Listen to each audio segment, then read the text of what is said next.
Raccolti gli ultimi vestiti sparsi per la stanza e caricata la valigia, sono pronta per partire verso le province armene orientali. La prima tappa della giornata è la provincia di Gehar-Kunik, occupata per buona parte della sua estensione dal lago Sevan, posto a circa 1900 metri sul livello del mare. Il nome del lago è stato attribuito dalla popolazione armena residente sulle sponde del lago Van, qui trasferitesi dopo il passaggio del lago sul suolo turco. Il nome Sevan significa lago Van nero, perché questo lago ha acque molto più fredde e scure del precedente.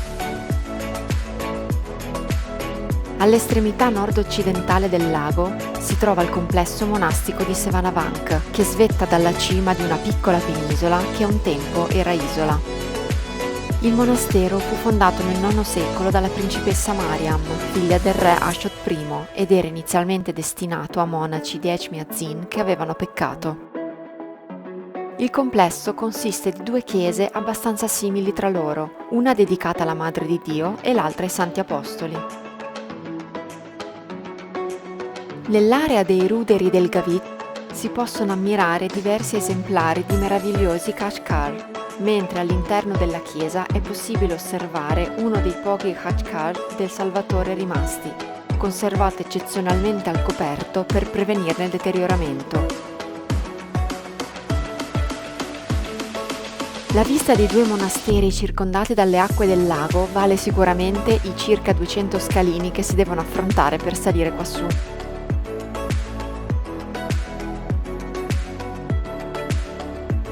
Ridiscesa in riva al lago, mi imbarco per un'escursione sulle acque del lago Sevan.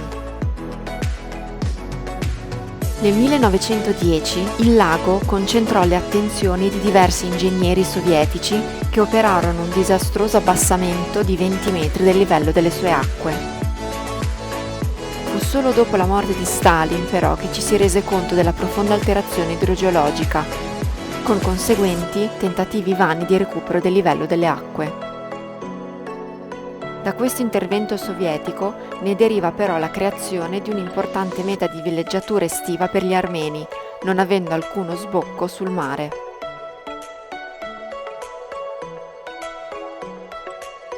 In vicinanza della sponda opposta è possibile ammirare isolette abitate da gabbiani e cormorani.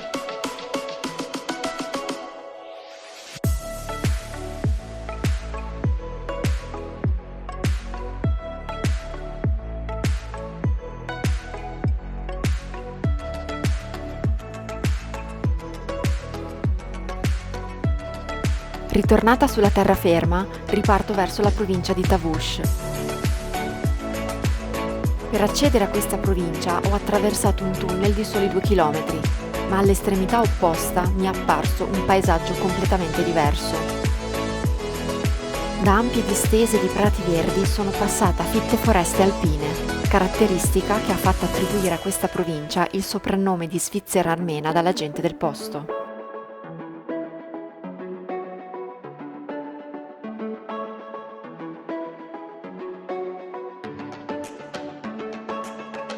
A pranzo mi fermo alla Guest House Armenia, dove oltre ai soliti antipasti spettacolari assaggio il kashlama, uno stufato tradizionale armeno di manzo e verdure.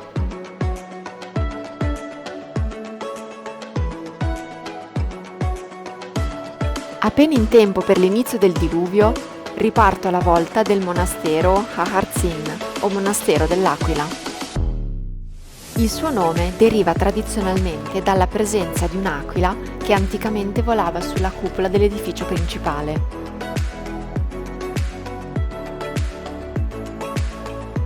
Il complesso monastico è stato interamente ristrutturato, a eccezione del Gavit della chiesa dedicata alla Madre di Dio. Decisamente l'angolo più scenografico di tutto il complesso.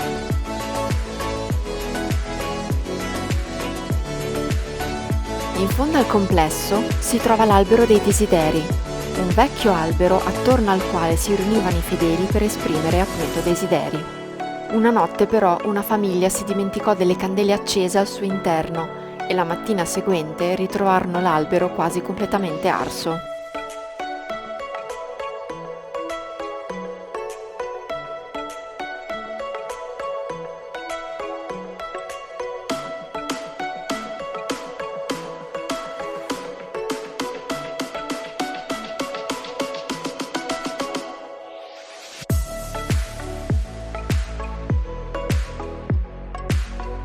Nel cuore della vecchia Dilijan si trova via Sharamberian, una piccola via storica perfettamente conservata dove si trovano case tradizionali con balconi in legno e diverse botteghe dove poter acquistare souvenir e prodotti di artigianato locale.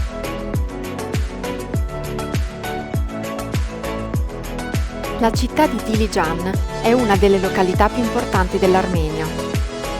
Secondo un'antica leggenda locale, il nome deriva da un pastore chiamato Dili, innamorato della figlia del suo padrone. Contrario a questo amore, il padrone lo fece uccidere e dopo la sua morte, la madre cercò il figlio per giorni urlando Dili-Jan. In lingua armena, il suffisso Jan è un vezzeggiativo che viene aggiunto alla fine del nome di un amico o di una persona cara. Nel pomeriggio raggiungo l'hotel, un enorme albergo in stile sovietico completamente immerso nella silenziosa tranquillità delle foreste del Tavush.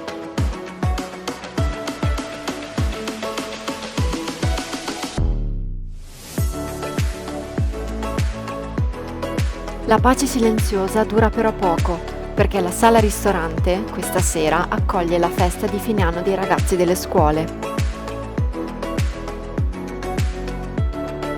Il viaggio in Armenia è capitato proprio durante i cosiddetti giorni della campana, ovvero gli ultimi 2 giorni di lezione nei quali i ragazzi festeggiano in casa e nei monasteri il suono delle ultime campanelle scolastiche.